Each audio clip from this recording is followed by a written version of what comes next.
So we've finally got an update from the government in respect to the special educational needs reforms, but is it any clearer? Do we have a planned way forward? Let's get into it. So today we're talking about the big proposed changes to SEND, that's the Special Educational Needs and Disability System in England. Specifically, what might happen to things like EHCPs, how is support going to be delivered to schools? And this discussion, this video is really going to be around the most recent government plans, news reports, speculation. And what I'll try and do is break it down in as clear a way as possible so we can understand what's likely to happen and why.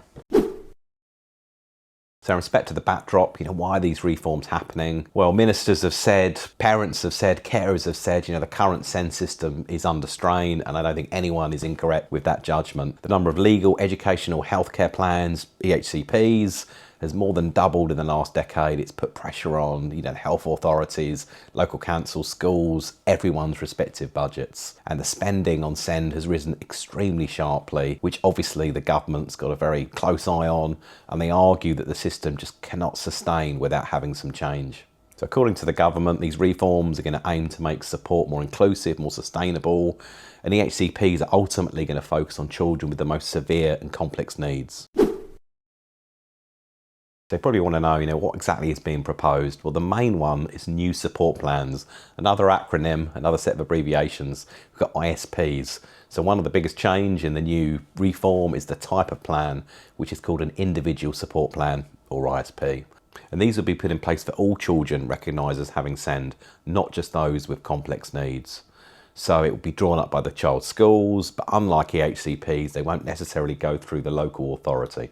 So perhaps straight in, there's a point of concern perhaps. EHCPs are being reserved for those more severe cases, more likely to be limited to children with the highest needs, those with lifelong learning disabilities, perhaps significant behavioural needs, other complex circumstances.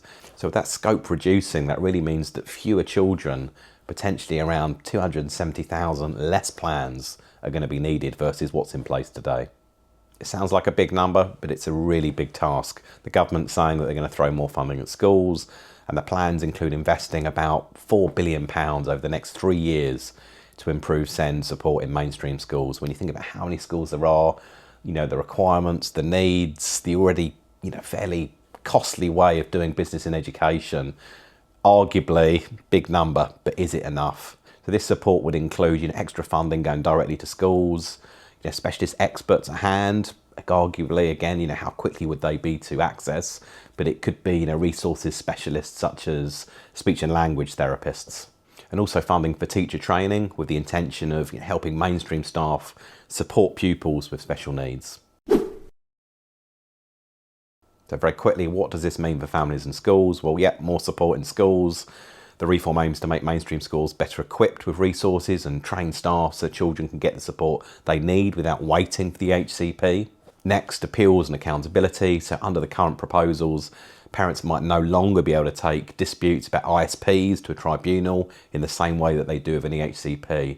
Instead, it looks like they're going to have to use a complaints process in the school or the local authority first. So this has sparked a little bit of negativity, some concern, including from unions and even some MPs.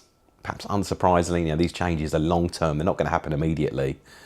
Some of the new requirements might start being tested or phased in around 2029, still 3 years away. But really, full implementation not expected until the early 2030s. Will the government even still be there at that point? I might be sounding already a little critical in terms of my tone, but yet not everyone is happy about these ideas. Parents, campaigners have already expressed concern that, moving away from EHCPs could reduce or will reduce legal protections, make it harder to support children, and that kind of enforceability, may fall away. Unions and opposition MPs as well, worry that schools may struggle, mainstream schools struggle to deliver the promised support unless they get the extra staff, not just the money, extra staff and extra resources, and in the right way. So is it all change? Well, it's not exactly, no. For those pupils with complex needs, they'd still qualify for the HCP, and under the reforms, from what we've read, they'd remain protected, presumably legally. And the reforms do emphasise the fact that, specialist schools have their place, real critical importance. The provisions are required to support not just the pupils, but the families around them. There's certainly going to be a lot of debate on this. There's going to be a lot more information to follow, so therefore there's going to be some more videos to follow. I just wanted to put something out, albeit short and sweet, on this day, because obviously that's when the information is coming out into the public. But in short, I mean, the system is set up for major change. The aim, the intention is to broaden support for all children with SEND. It looks like it wants to reserve EHCPs for those most complex cases and shift more responsibility, hopefully some of the funding, onto mainstream schools. In terms of the timeline, these reforms, they're going to take a few years to roll out. And families, ourselves included, there's going to be a lot of questions as to how these work in practice. So I'll continue to keep you informed. Thanks for watching.